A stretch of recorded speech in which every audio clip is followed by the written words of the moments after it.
Hey hookers, today's comma day. Woo woo. Bust it. Bust it. Oh, can't say that here. To the person who asked about commas for the CAE, thank you. Today's video is gonna be great.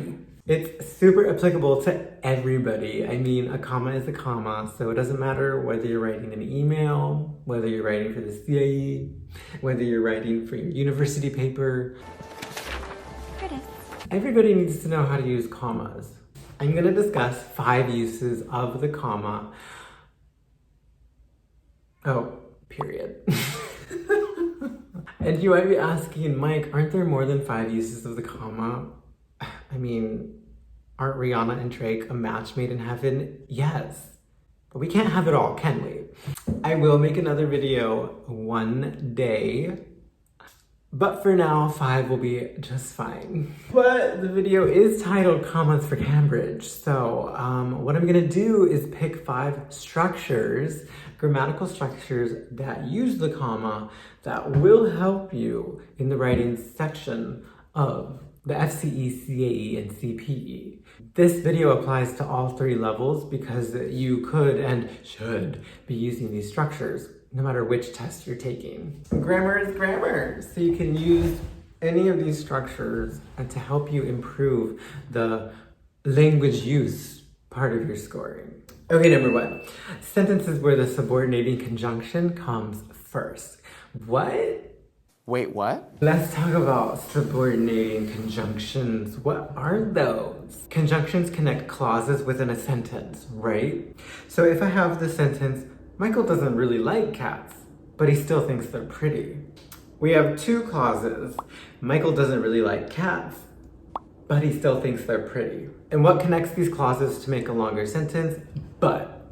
So we have all types of conjunctions in English used for all types of purposes. And then our commas come into the picture for subordinating conjunctions and the clauses they help create. These subordinated conjunctions include whereas, although, even though, while, because, after, before, woo, unless, so that, and there's so many more. Basically, if we start a sentence with one of these conjunctions, we need a comma when the clause is finished. For example, whereas milk is good for your bones, calcium, it's not gonna work. Let's do something Cambridge appropriate. Even though students have a great deal of homework, they understand the importance of rigorous study and review. She'll do. So here I have 2 clauses. Even though students have a great deal of homework and they understand the importance of rigorous review. The main clause is this one. They understand the importance of rigorous review. The subordinate clause is the other one because it starts with a subordinating conjunction, even though. If we have this combination, we need the comma after homework.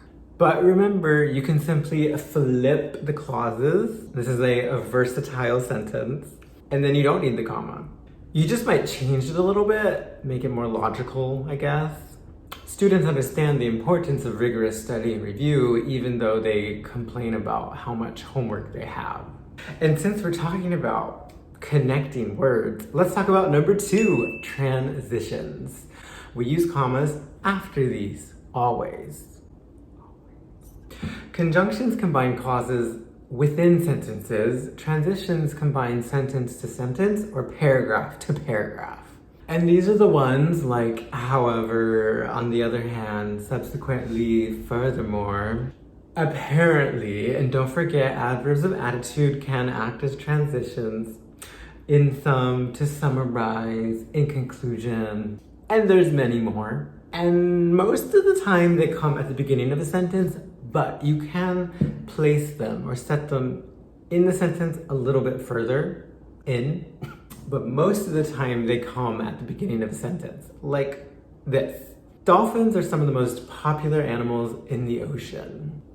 On the other hand, sharks are some of the most feared animals in the ocean. But sometimes people set transitions later in the sentence, maybe as the second word, like this. Dolphins are some of the most intelligent animals that live in the ocean. Period. Sharks, however, are not as smart. So if your transition is not the first word in the sentence, then you have to set it apart with 2 commas instead of just 1. And just a couple of notes, make sure you know ooh, that did not help. Make sure you know a variety of these transitions. Don't just use the same ones like first, second, third. However, on the other hand, like these are fine to use once, but don't use them again and again and again. There's a lot more, and don't forget, prepositional phrases can act as transitions, and so can subordinate clauses. Oh my god, that towel is so dusty. Number 3, non-defining relative clauses. Yes, knowing your comma rules for relative clauses is super important, and it will not only help you for the writing section, but it will also help you for the open close in the use of English a lot, and even the transformations. So here's a review. We use the commas to tell us that we have a non-defining relative clause. We use the commas to show that a clause in our sentence is not super important to the main meaning of the sentence. The information is expendable, it's non-essential. The commas tell us you can take out the clause and the sentence will be just fine without it. The sentence will still make sense. Okay, that was your relative clause lesson in 5 seconds, but let's do an example. Marco, who studied fashion design at Parsons in New York, designed my wedding gown and did a magnificent job. Oh my god, true story. I had a student who actually went to Parsons in New York. I wrote her a recommendation letter to help her get in. And I just think that's super cool. Fierce. Shoot for the stars, guys. You can do anything you set your mind to, especially with my recommendation letters. Anyways, if we look at this sentence and we identify our relative clause, it is who studied at Parsons in New York. And we know this is our clause because of the commas. It's like flashing lights, like the ones that I'm staring at right now that are making my retina scream. Ah! Who is the pronoun referring to the subject of our sentence, Marco? Have you ever met a guy named Marco you didn't like? I didn't think so. And the clause is functioning as extra information that we could take out, that we don't need. The sentence would still make sense without it. And if you have no idea what I'm talking about concerning relative clauses, that's okay. Go check out my video on relative clauses in the description below. Catch up. Series, finally an easy one. Okay, so if we have 3 or more items in a sentence, it's important to use commas to set these items apart. For example, I enjoy swimming, hiking, and running. Sure. But I suppose we should add some details to this. So yes, comma here. This is called the Oxford comma. Just do it. Don't fight me, just do it. Technically you don't need it, but I was taught to put it, and I think it's good to put it because it helps you to avoid any possible confusion. As long as it's there, chances are you're not going to confuse your readers, like in this situation. I had a party on Saturday. I invited my parents, Maria, and Jose. What's the problem with this? Well, it looks like Maria and Jose are my parents, but what if they're not my parents? Well, we need the comma to make that distinction, to make that clear. If we put the comma, it reads like this. I had a party last Saturday. I invited my parents, Maria, and Jose. The comma signifies that all 3 of these people are separate entities, separate groups of people, 3 different unrelated people. I think this happens more than you think it would, and students are always like, yeah, but we don't have to put the comma. And I'm like, yeah, but like, how long does it take you to go like this? Ooh, that was so hard. Just put it. You'll thank me later. God, I gotta stop doing that. Also, when you use more complicated items in your series, like phrases or verbs with different forms, make sure that all the forms in your items match. Ooh, that was not worded well.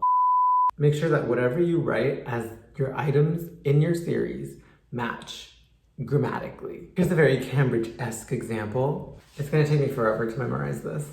In sum, international students face a number of challenges, such as adapting to the local cuisine, acquiring the host language, and struggling with visas and other documentation. If you look at my 3 items, they all match in form. You have the gerund, the ing, so adapting, acquiring, struggling. It's a little detail, but a lot of times students don't match, and they'll say something like adapting to the local cuisine, acquiring the host language, and I'm not gonna look at my computer, and to struggle with visas and other documentation. So there, it's like, it doesn't match. You have that infinitive instead of the gerund, and honestly, it is kind of noticeable. It kind of sticks out. So when you write a series, just be cognizant of your forms and make sure they match. I love that word. Say it with me. Cognizant.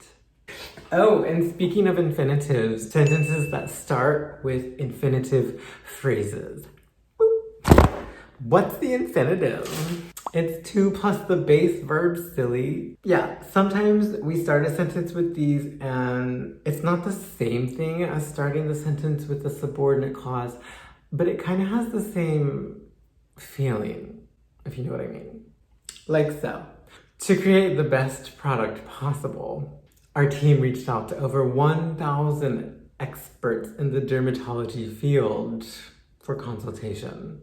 So that first part is just kind of another way to transition into your sentence or your topic or whatever you're talking about. And the phrase happens to start with to create an infinitive. All right. Well, hopefully you learned something. And if you didn't, well, we can't win every lottery, can we? I'll see you guys next time. Stay happy, stay healthy, stay hoish. That's not a word.